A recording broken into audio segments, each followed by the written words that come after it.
I'm 76 years old now, and I need to tell you something that took me most of my life to understand. You're going to be forgotten. Not because you weren't good enough, not because you didn't matter, but because that's what happens to almost everyone. And I spent 50 years terrified of it when I should have been living. I thought being remembered was the whole point. I really did. When I was in my 20s, I worked in advertising. Good job, made decent money. I'd stay late at the office because I wanted people to see me as someone serious, someone important. I'd volunteer for extra projects, say yes to every opportunity. My boss once told me I had real potential, and I held on to that phrase like it was a life raft. I believed if I worked hard enough, built something significant enough, I'd leave a mark that would last. My wife used to ask me to come home earlier, not in a nagging way, just quiet requests. She'd mention her day, something funny that happened, and I'd be half listening while thinking about a presentation. I'd tell her I was building our future, and I believed that. I thought I was doing the right thing. We had two daughters. I love them. I want you to know that. But I love them the way you love something you plan to get back to. I missed their school plays sometimes, not all of them, just some. I'd promised to make the next one, and I usually did, but I'd be checking my watch because I had an early morning meeting. I thought they'd understand when they were older. I thought they'd see I was working hard for them. My father died when I was 38. I didn't expect it. He wasn't even that old. Heart attack in his garage on a Saturday morning. He was fixing a lawnmower. At the funeral, people said nice things. His friends came, and his brother flew in from Colorado. Everyone shared their favorite story about him, and it was good. It was a good funeral. But 2 weeks later, life went back to normal for everyone else. A month after that, people stopped mentioning him unless I brought him up first.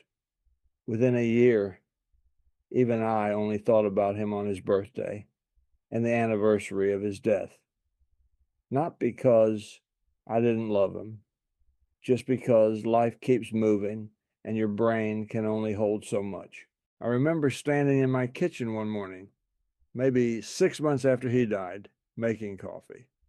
And I realized I'd gone 3 entire days without thinking about him once, my own father.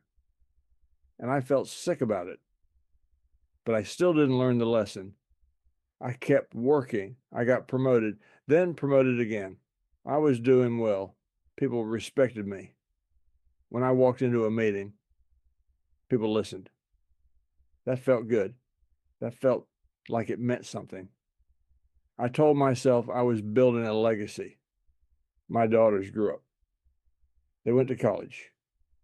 They called on weekends at first, then every couple weeks, then when they had time.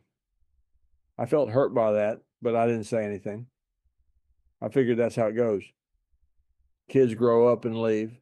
That's healthy. My wife stayed. But we become people who lived in the same house, not people who lived a life together. She had her routines. I had mine. We were polite. We'd ask about each other's day.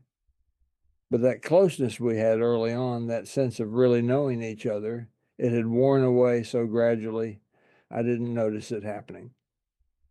I retired at 67. They threw me a party at the office. Nice party.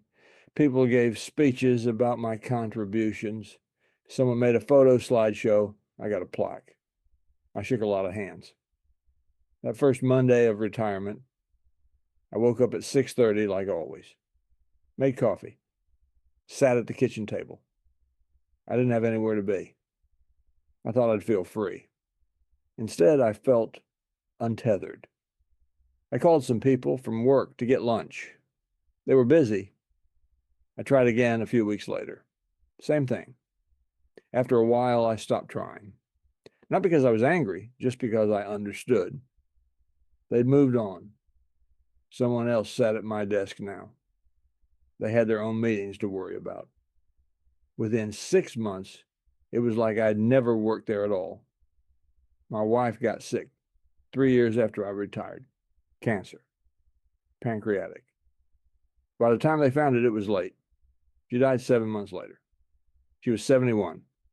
And that's when everything I'd been avoiding hit me all at once. Because suddenly I had time. So much time. And I wanted to tell her things.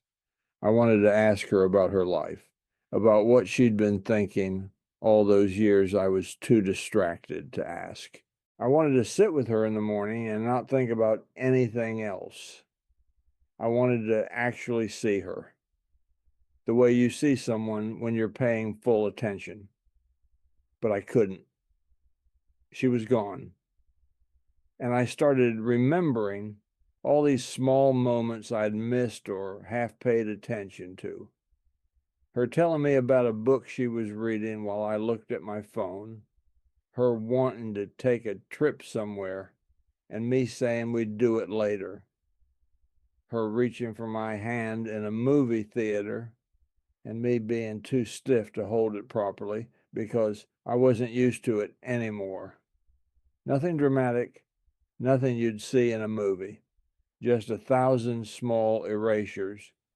My daughters came to the funeral. They were kind to me.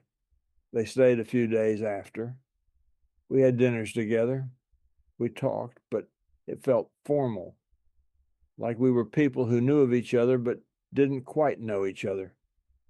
I couldn't blame them. I'd built that distance myself. After they left, the house was quiet. I'd sit in the living room at night and think about what I'd spent my life doing. I'd worked hard. I'd accomplished things. But when I tried to think of a single moment from work that felt meaningful now, I couldn't. I remembered meetings. I remembered projects. But I couldn't remember feeling anything during them except stress or satisfaction when they were over.